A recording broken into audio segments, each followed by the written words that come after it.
잠깐 유튜브에 보고 이제 이분이 지금 뭐 어떻게 사역하시고 어떻게 무슨 일을 하시는지 잘 모르겠는데 깊은 병상 중에서 깊이 깨달은 것은 너희가 성령의 전이다, 이 말씀을 깨달았다는 것이죠. 다시 말하면은 이분이 평소에 이런 설교 안 했겠어요? 했죠. 근데 그때는 그냥 그러는 것이다, 피상적인 설교를 했을 뿐이고, 이제 비로소 깊은 고통 안에서 자기 자신의 본질적인 모습을 발견하게 되었다는 것에 대해서 저는 이제 중심을 가지고 한번 들려주고 싶었던 말씀이고, 오늘 이제 율법의 완성에 이르는 길 네 번째 시간이에요. 뭐 간단하게 요약해서 간단하게 말씀드릴 수 있는데, 이렇게 하면은 전달력이 약해지고 성경이 어떻게 무엇을 향하여서 지향하고 가고 있는가에 대해서 전혀 의식이 없는 상태에서 말씀을 받아들이게 되니까 이 말씀이 실체화되지 않습니다. 그래서 조금 시간이 가더라도, 조금 답답하더라도 계속 그 말씀을 이어서 이렇게 연결해 가기 때문에, 혹여나 말씀을 더 듣고 싶은 분들은 그대로 유튜브 영상 올려놨기 때문에 찾아서 그렇게 들어보시면 될 것 같고, 오늘은 네 번째 시간이에요. 그리스도인들은 두 가지 유형의 그리스도인이 저는 크게 있다고 생각을 해요. 첫 번째 유형은 2000년 전에 나를 위하여 십자가에 죽으신 그 역사적인 예수를 나는 믿는다, 그렇게 생각을 하시는 믿음의 사람이 있고, 또 한 가지의 유형은 2000년 전에 십자가에 죽으신 예수 그리스도가 지금 실제적인 실체 모습으로 나를 성전 삼고 내 안에 살고 계신다라는 믿음의 고백을 하는 유형이 있습니다. 저는 크게 모든 그리스도인들은 이 두 가지 범주 안에 속해 있다라고 생각을 합니다. 성경에서 말하는 복음의 기쁜 소식이라고 하는 것은 사실적인 복음이에요. 역사적으로 죽은 예수를 믿는다가 아니고, 실제적으로 나를 위하여 십자가에 죽으신 그분이 지금 내 안에 실제적으로 살아 계신다는 것을 복음이라고 해요. 복음. 이게 조금 어려울 수 있어요. 그러니까 내가 이론적으로 예수는 설명할 수 있겠지만은, 날마다 그분과 함께 살아가는 삶에 대해서는 전혀 무지한 형태의 분들이 많이 계시거든요. 그러니까 목사가 십자가의 복음에 대해서 얼마든지 설교를 할 수 있는데, 그것은 하나의 교리적인 차원에서 불과한 것이고, 실제적인 역사 안에 들어가서 그분과 매일 호흡을 같이 하며 그분의 숨결을 느끼며 살아가고 있느냐, 살아가고 있지 않느냐는 굉장히 다른 범주의 세계라고 말씀드릴 수 있습니다. 사도행전 19장 1절에서 6절까지 말씀 봅시다. 아볼로가 고린도에 있을 때에 바울이 윗지방을 또 다녀서 에베소에 와서 어떤 제자를 만났는데, 그 제자를 만나가지고 너희가 믿을 때 성령을 받았느냐라고 물어봅니다. 그러니까 아볼로라는 사람을 통하여서 복음을 듣고 어떤 사람들은 예수님을 영접을 했다는 것이죠. 이 소식을 듣고 사도 바울께서 에베소 지역을 지나가시다가 아볼로의 제자를 만나가지고 너희가 믿을 때에 성령을 받았느냐? 라고 질문을 했어요. 근데 그들의 말이 아주 엉뚱한 말이죠. 이르되 아니라 우리는 성령이 계심도 듣지 못하였노라 라고 해요. 전혀 예수는 믿기는 믿는데 성령에 대한 지식은 전혀 없는 상태에서 예수만 믿는다 이 말이죠. 그런 말 아니겠습니까? 그래서 대답하되 요한의 세례니라. 3절 바울이 이르되 그러면 너희가 무슨 세례를 받았느냐? 대답하되 요한의 세례니라 라고 하죠. 그러면 세례 요한이 내 뒤에 오시는 이를 가리켜 뭐라고 합니까? 나는 그분의 신발짝 하나 끈도 들고 다니기에 감당하기 어려운 사람이라고 하면서 나는 물로 세례를 주지만은 내 뒤에 오시는 분은 뭘로 세례를 주셔요? 성령과 불로 세례를 주신다 라고 예수님을 소개를 했지 않습니까? 그리고 세례 요한은 역사 속으로 사라졌습니다. 그러니까 이제 이 말씀이에요. 그래서 그들은 회개의 세례를 받았는데 요한의 세례만 알고 있었을 뿐이다. 예수님을 믿고 살고 있고 뭐 그분을 고백하기도 하는데 뭐예요? 그들은 전혀 성령의 역사라는 것이 무엇인지를 전혀 인식하지 못한 무지의 상태다. 이런 말씀이 하는 거 아니겠어요? 그래서 이 말을 듣고 예수의 이름으로 5절 보면은 주 예수의 이름으로 세례를 받으니 바울이 그들에게 안수하며 성령이 그들에게 임하심으로 방언도 하고 애언도 했다. 성령 받았다는 거예요. 이제 안수기도 하니까 성령이 그들의 심령 안에 내려 앉아서 임재하셨다 이 말이에요. 임재하셔서 이 표징으로 그들이 방언도 하고 애언도 했다. 여기에서 나오는 방언이나 애언은 지금 설명하려면 좀 이제 각도가 빗나갈 수가 있기 때문에 지금은 제가 말하지 않겠습니다.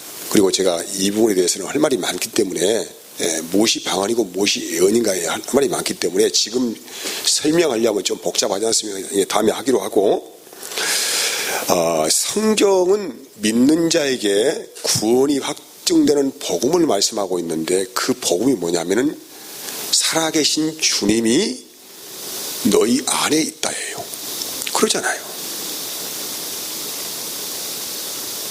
아니 내가 예수를 믿는다고 이 고백은 피상적인 고백이에요. 그럼 그분이 그 살아계신 그분이 살아계신 하나님이 지금 어디에 계시는가 이 말이죠. 어디에 계시는가. 그럼 그 하나님이 자기 안에 살아계셔서 자기와 함께 호흡하고 있다는 사실을 알고 믿는 사람을 복음을 받은 사람이라고 해요. 이걸 복음을 받은 사람. 아니 그렇잖아요. 역사적으로 죽은 예수가 나와 무슨 상관이 있습니까? 나와 관계가 없는데. 그렇잖아요. 내가 그분을 아무리 믿는다고 해도 내가 믿음을 1000만 번 고백한다 할지라도 지금 나와는 아무런 관계가 없는 분 아닙니까? 근데 그분이 나와 상관관계를 가지려고 하면은 반드시 그분이 내 안에서 계셔야 되거든요. 반드시. 그래서 말씀해요. 그날에는 요한복음 14장 20절 21절 그날에는 내가 아버지 안에 너희가 내 안에 내가 너희 안에 있는 것을 너희가 알리라. 이 그날은 제가 지난주에 말씀드렸어요. 주님이 내 안에 오신 그것이 확인되는 날입니다. 확인되는 날이 그날이에요. 자, 그래서 그러면 너희 안에 있는 걸 안다 했죠. 21절 나의 계명을 지키는 자라야 나를 사랑하는 자니 나를 사랑하는 자는 내 아버지께서 사랑을 받을 것이요 나도 그를 사랑하여 그에게서 나타낸대요. 그러니까 주님이 내 안에 계신 것을 어떻게 내가 확인할 수 있냐면은 내가 주님을 사랑하여서 그 계명을 지키는 걸 보고 살 때야만이 비로소 지금 내 안에 그분이 살아 숨쉬는 것을 비로소 알 수 있다. 그리고 더불어서 나도 알 수가 있게 내가 어떻게 압니까? 그분이 계신 걸. 그분이 내 안에서 그분 자신을 나타내신대요. 그분 자신을. 이게 이제 뭐냐면은 하나님을 아는 그 예수님을 만나는 복음을 내가 가졌다입니다. 이 복음의 역사를 만난 사람은 지금 자기 안에 하나님도 계시고 누구도 계셔요? 예수님도 계시고 또 누구도 계셔요? 성령님도 계세요. 놀라운 일 아닙니까? 우리는 이분을 신학적인 용어로 어떻게 설명할 수 없기 때문에 전반적으로 뭐라고 합니까? 삼위일체 하나님이다. 이렇게 표현을 하는 거예요. 그럼 나와 그분의 관계가 어떤 관계로 연결되어 있습니까? 여기 아까 읽은 말씀에 나를 사랑하는 자, 나를 사랑하는 자. 다시 말하면 그분과 나와의 관계, 연결고리는 서로 사랑하는 관계로 연결되어 있어요. 이 말 잘 좀 이해를 좀 했으면 좋겠어요. 그러니까 나와 하나님의 관계는 다른 관계가 아니에요. 내가 일방적으로 예수 믿는다 이런 차원이 아닙니다.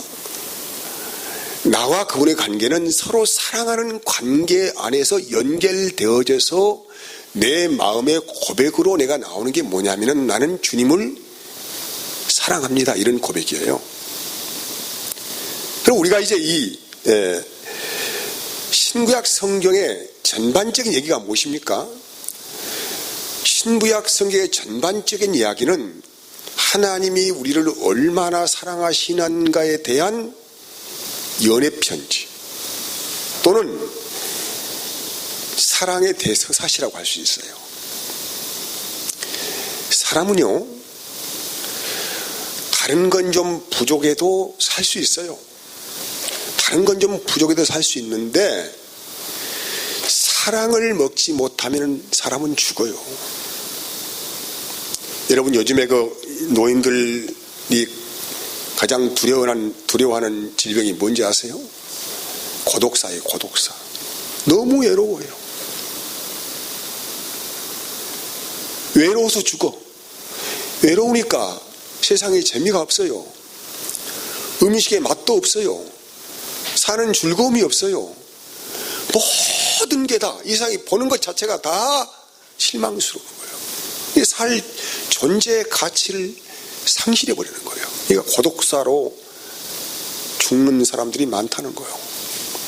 이 사람이 일평생 먹고 사는 힘의 근원과 능력이 무엇인가에 대해서 한마디로 정리한다면 그것은 사람은 먹고 사는 양식이 있는데 바로 사랑이라고 하는 양식이에요. 이 사랑이라고 하는 의미를 우리가 좀 생각을 해봅시다. 자, 사람에게는 욕구가 한 두 가지 있다고 해요.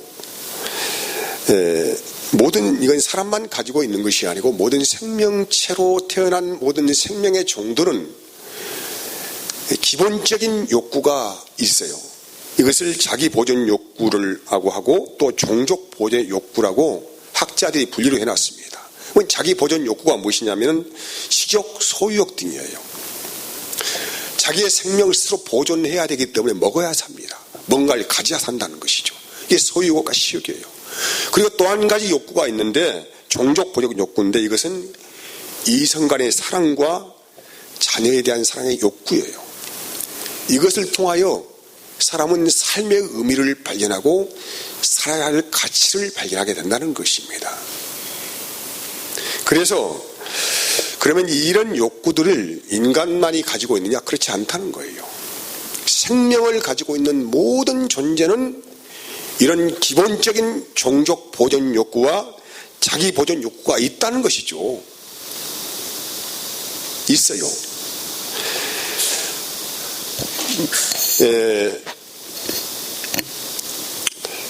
이 본능적인 욕구는 뭐예요? 생식기관과 호르몬 작용에 의해서 큰 영향을 받는데 대부분 그 동물들을 보면은 그 생식기를 정성화시켜버리면 어쩝니까? 이제 성적 욕구가 떨어져 버려요.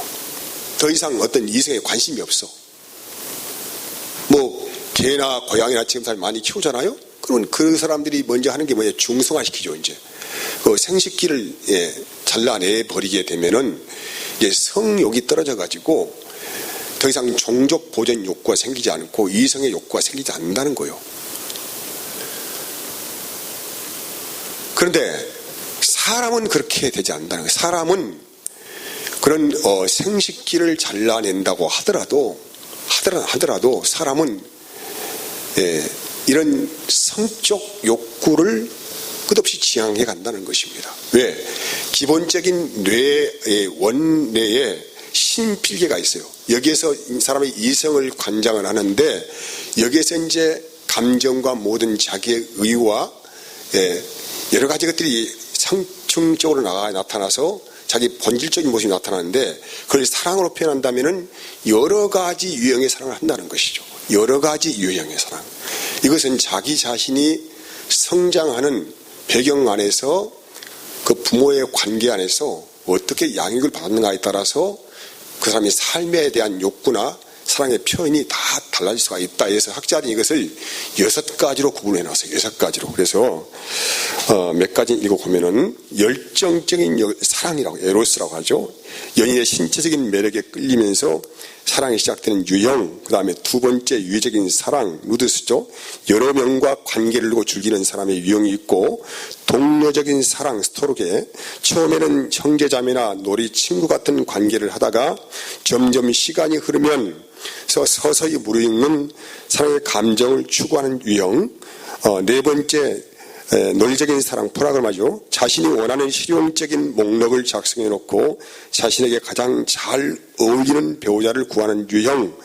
소유적인 사랑, 이것은 질투와 소유욕이 강하여 완전히 사랑의 대상에게 사로잡혀 있는 의존적인 유형. 이렇게 5가지로 크게 분류를 학자들이 했는데 여기에 또 인간의 이성과 논리로 도저히 표현해 나갈 수 없는 사랑이 한 가지 더 있다. 이걸 뭐라고 합니까? 아카페 사랑이라고 해요. 이타적인 사랑이죠. 무작정 다 내어주시고 주고 자기의 모든 것을 내어주고 끝없이 내어주는 사랑이 있다. 이 말. 이걸 인간의 언어로 표현할 수 없는 어떤 기준을 가지고 기준이 없기 때문에 아카페라고 해요. 아카페. 이걸 신적인 사랑이라고, 사람의 사랑에 초월한 사랑이 신적인 사랑이라고 해요. 여러분, 그래서 신적인 사랑을 제외한 우리 인간들이 추구하고 있는 사랑이라고 하는 개념은 다 이 5가지 유형의 범주 안에 대부분 포함된다. 아주 지극히 뭡니까? 자기 주관적이고 쾌락적이고 자기 소유적인 사랑을 하는 거예요. 다 자기 만족을 위한 사랑이에요. 그래서 이런 사람에게 뭔가 사랑을 기대하고 사랑을 주기를 원한다고 하면은 우리는 겁에 질립니다.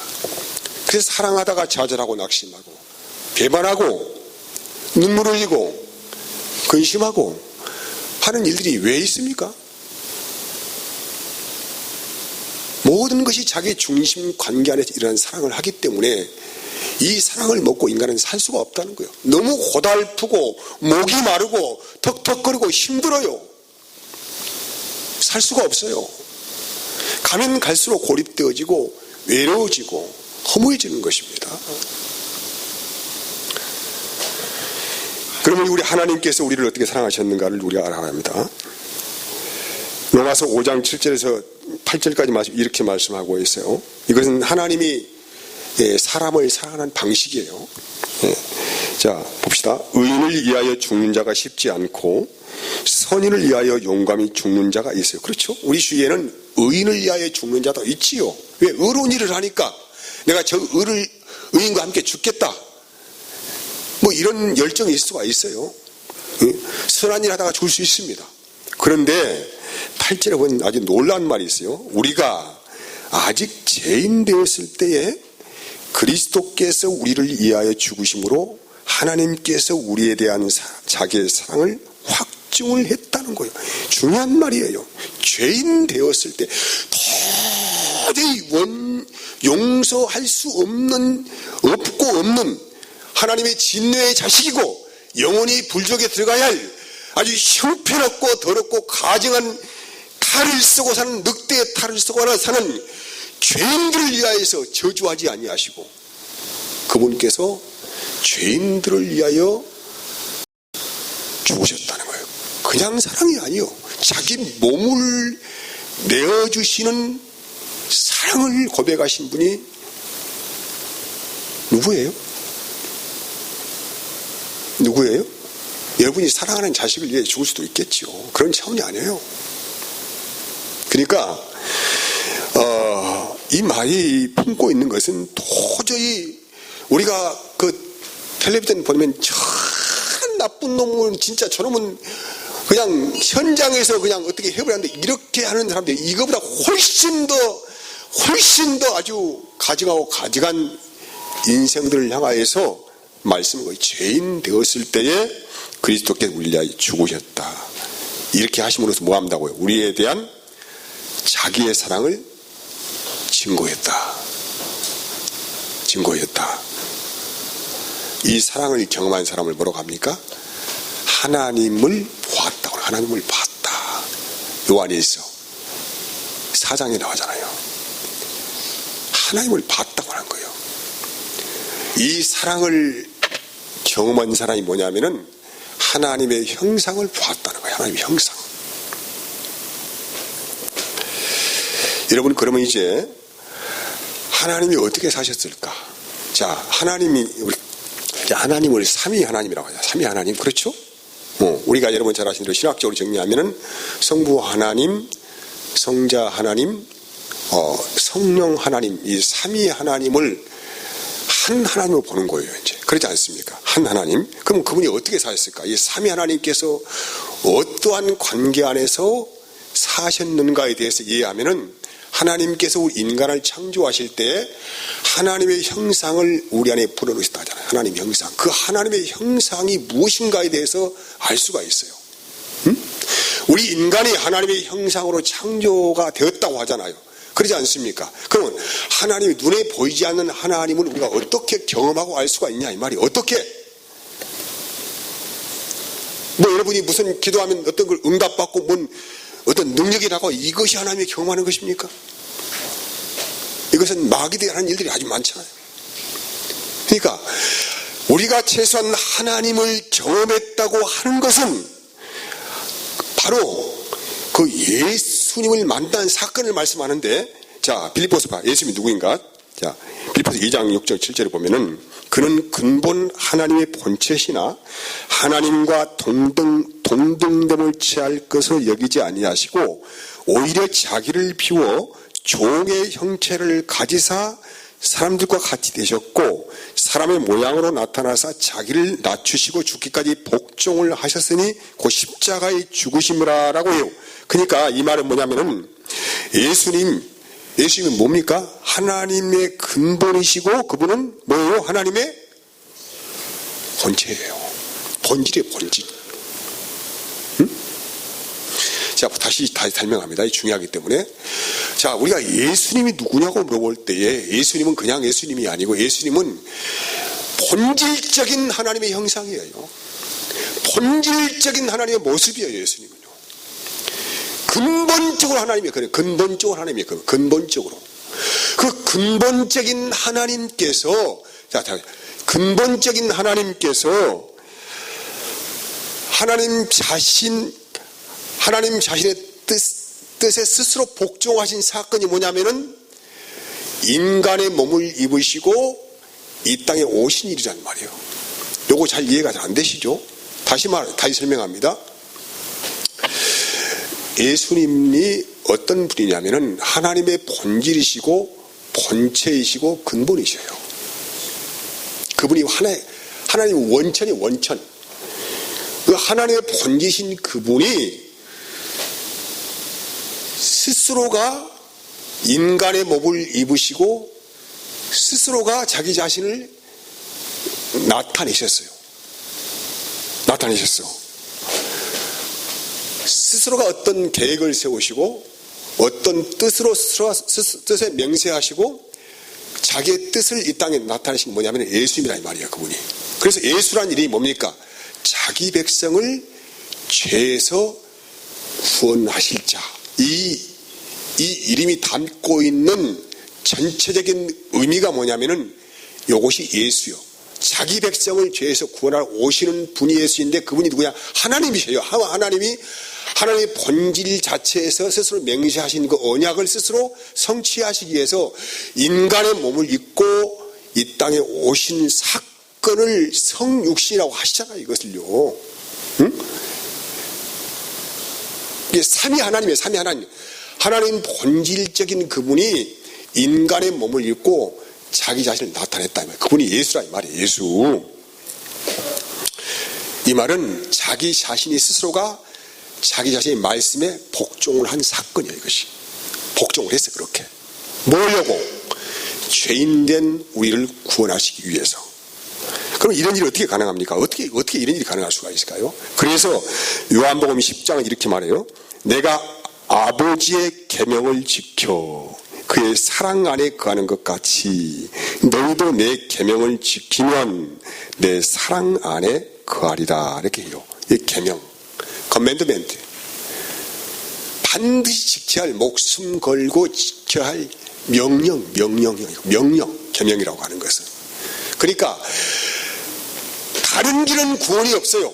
인간이 다른 길로 구원을 받을 수 없고 반드시 이 계명을 지키는 자라야만이 목숨을 얻는 구원을 얻을 수 있는 유일한 길을 열어놓으신 이 계명을 지키는 거예요. 이거 좀 어려운 말씀이죠. 왜? 계명이란 말이 나오니까. 이게 다른 길로 인간이 구원받을 방법이 없어. 방법이 없고 예수님께서 성자 하나님께서 성부 하나님과의 관계 안에서 자기의 목숨을 버리는 상황으로 그분의 아버지의 뜻에 순종한 이 계명을 지켰던 것처럼 너희도 살려고 하면은 그 계명 안에 살아야 한다 이 말이죠. 그 계명 안에. 이게 좀 지금은 정리 안 될 거예요. 좀 어려우니까. 자, 다시 이거 정리합니다. 다시 하나님 자신이 스스로 지켜야 할 계명을 딱 만들어 놓으셨어요.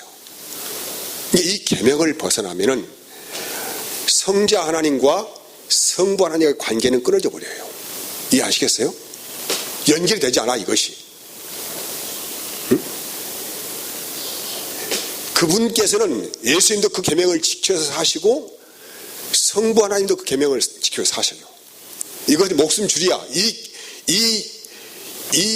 이 계명을 벗어나면은 더 이상 성부 하나님과 성자 하나님의 관계가 연결되지 않는다니까요. 마치 우리가 그 계명을 벗어나면은 예수님과 생명 관계가 공급되지 않는 것처럼 똑같은 말이에요.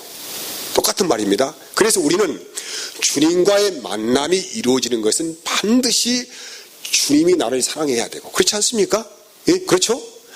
주님이 나를 사랑을 해야 되고 나도 주님을 사랑을 해야 돼요. 그래야만 이 관계가 연결되는 거예요. 이것이. 응? 나만 일방적으로 주님을 사랑한다 그러면 말이 됩니까 안 됩니까? 되겠어요 안 되겠어요? 나만 주님을 사랑하는 것이 아니고 주님도 나를 사랑해야 한다니까요. 그러면 주님만 나를 일방적으로 사랑한다 이렇게 하면 나를 사랑하지 않아. 그럼 이게 관계가 되겠나 안 되겠나요? 여러분 생각하시기에 이걸 뭐라고 합니까? 예, 짝사랑이에요. 짝사랑. 상대는 전혀 나를 의식하지 않고 있는데 나만 그 사람을 좋아한다는 거예요. 이건 아무런 결혼도 할 수 없고 아무것도 할 수 없어요. 이래도 할 수 없어요. 반드시 연애라는 관념이 성립되기 위해서는 저 사람도 나를 좋아해야 되고 나도 좋아해야 돼. 그러잖아요. 응? 마치 그러니까 예수님과 성자 예수님과 성부 하나님과 성령 하나님이 함께 사시는 유일한 방법은 서로 사랑하는 거예요. 그래서 그분 안에는 누가 계세요? 성부 하나님 계시고 성자 하나님 안에 누가 계세요? 성부 하나님이 계시고. 그래서 그 유일하게 사는 방법이 뭐냐면 서로가 뭘 지키는 거예요? 계명을 지킨다. 계명. 다시 좀 말씀드리자. 내가 아버지의 계명을 지켜. 어디 그예요? 그의 사랑 안에 가는 것 같이 너희도 내 계명을 지키면 내 사랑 안에 거하리라 라고 해요. 그러니까 하나님께서 다시 정리합니다. 하나님께서 사람을 만드실 때에 사람은 하나님과의 관계 안에서 어떻게 관계를 만나요? 서로 살아가는 관계로 만들어서 하나님께서. 그리고 남편과 아내를 지으실 때에도 너는 내 뼈 중에 뼈라고 고백하자, 아담이 고백하지 않습니까? 이게 뭐냐면은 네가 내 안에 있다 이 말 아닙니까? 그래서 너희가 생육하고 번성하라고 하는 말은 그냥 말이 아니고 그 하나님의 충만한 사랑 가운데서 하나님의 형상의 자녀를 낳아라 이 말이요. 그 형상이 무엇입니까? 하나님의 형상을 닮은 존재의 자식을 낳아서 이 땅을 사랑의 충만한 세계로 만들어라 이 말 아닙니까? 그런 세계가 되어야 독사굴에 어린아이가 손을 넣어도 독사가 물지 않고 사자와 어린아이가 같이 놀고 이런 사랑이 충만한 세상을 만들 거 아니겠어요? 그냥 막이나 그냥 자식 낳아서 이렇게 세상에 번성을 하는 얘기가 아니고 하나님의 너의 형상을 닮은 하나님의 형상을 담아내는 사람을 너희를 통하여 생육하라 이 말이죠. 번성하여서 땅에 충만하게 하라. 이 말씀을 하는 거란 말이에요.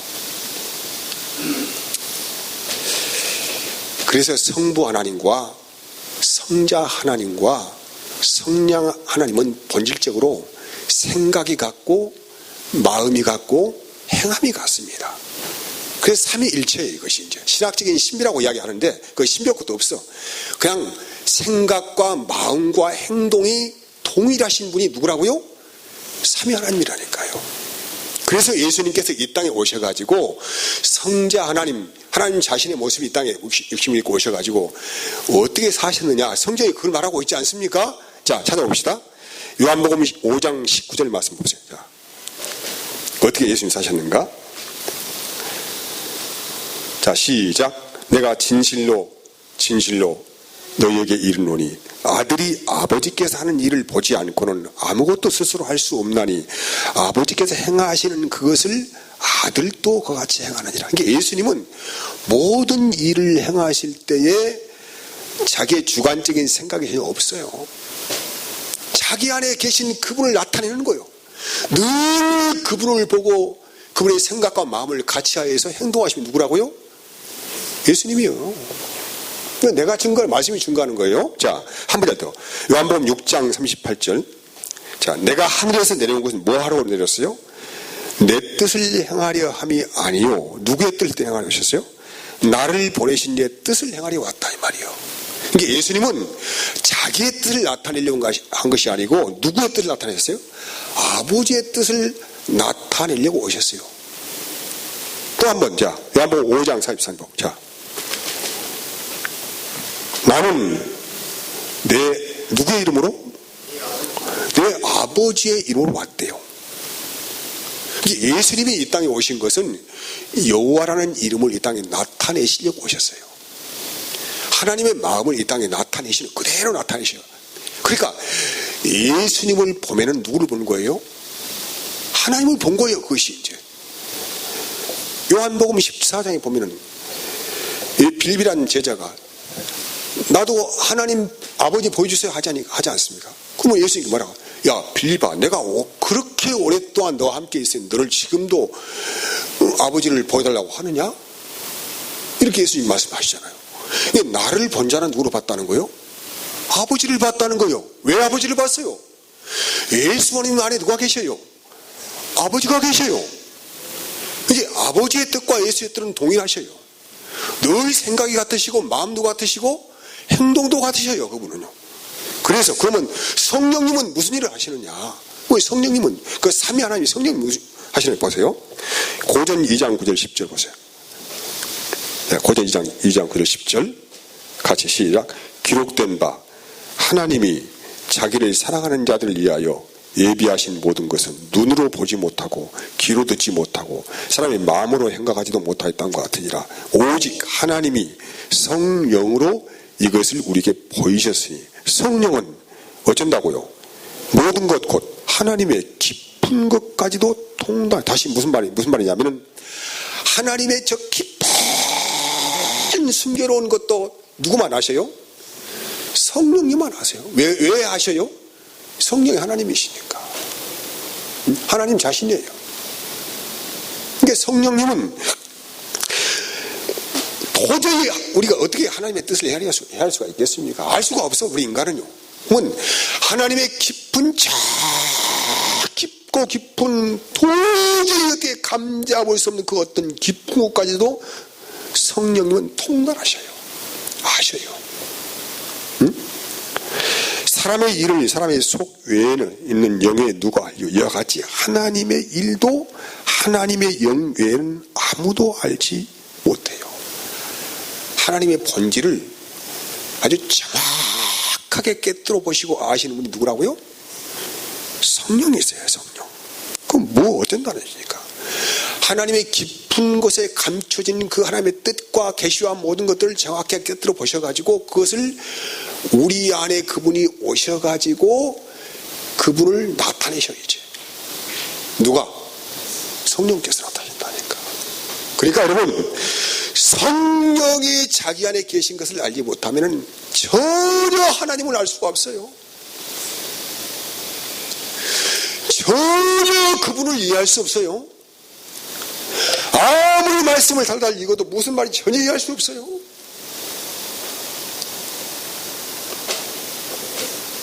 이건 너무나도 중요한 일입니다.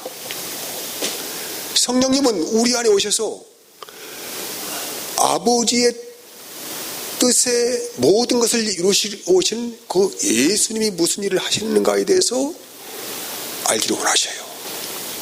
그래서 우리가 성령 받은 사람은 내 마음에 오신 주님을 깊이 생각하면 성령께서 말씀하셔요. 이해하시겠습니까? 이 말씀 이해를 하시겠어요, 조금 여러분?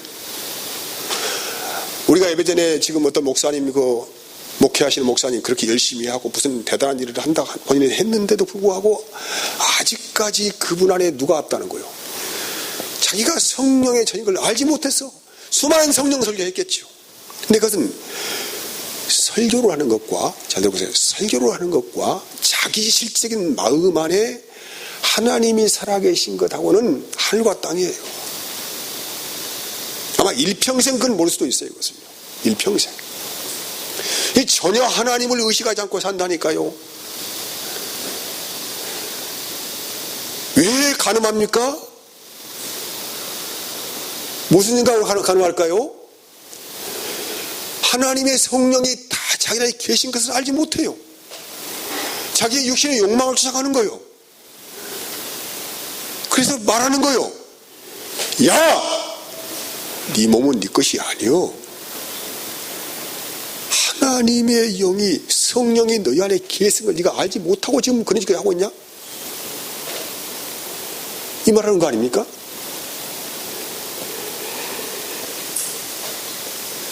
여러분, 그래서 주님께서 마지막 기도, 시간이 갔으니까 마지막 말씀 봅시다.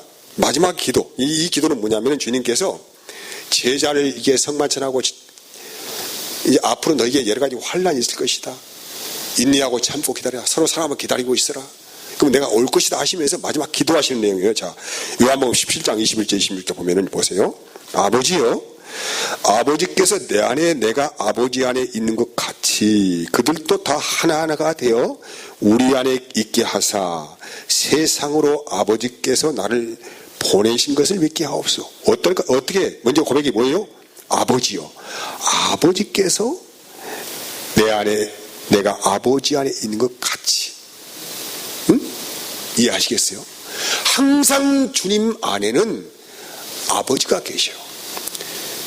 그래서 성자 하나님 그분은 아버지의 뜻, 자기 자신이 본체를 말씀하고 있습니다. 자기 자신이 세우신 맹세 안에서 사랑하기 때문에, 다른 방법이에요. 사랑하기 때문에 지키는 거예요. 그걸 갖다 이제 그 아버지가 사는 거예요. 우리에게도 그렇게 하라는 얘기예요. 그렇게 믿게 하겠다는 거예요. 자, 22절. 내게 주신 영광을 내가 그들에게 주었사오니 이는 우리가 하나 된 것 같이 어떻게 우리를 또 하나가 되게 하려고. 하나. 응? 내가 아버지하고 항상 함께 마음이 같고 생각이 같고 행동이 같은 것처럼 내가 사랑하는 저들도 하나가 되게 살도록 하겠다. 23절 보세요. 곧 내가 그들 안에 있고 아버지께서 내 안에 계시어 그들로 온전함을 이루어 어떻게 하나가 되어 하려 함은 아버지께서 나를 보내신 것 같과 또 나를 사랑하신 것 같이 그들도 사랑하신 것을 세상으로 알게 함이라. 또 24절에도 아버지여 내게 주신 자도 어디에 있는 곳에 나 있는 곳이 어디예요? 예수님 계신 어디에 지금? 응? 아버지 안에 계시죠. 그러면 아버지 안에 계신 그분이 또 어디에 계셔요? 어디에 계셔? 우리 안에 계셔요. 그러면 성부 하나님도 성자 하나님도 그 한 분의 삼위 하나님께서 우리 안에 오셔서 자기를 나타내시기 원하셔요. 자기 나타나시기로. 응?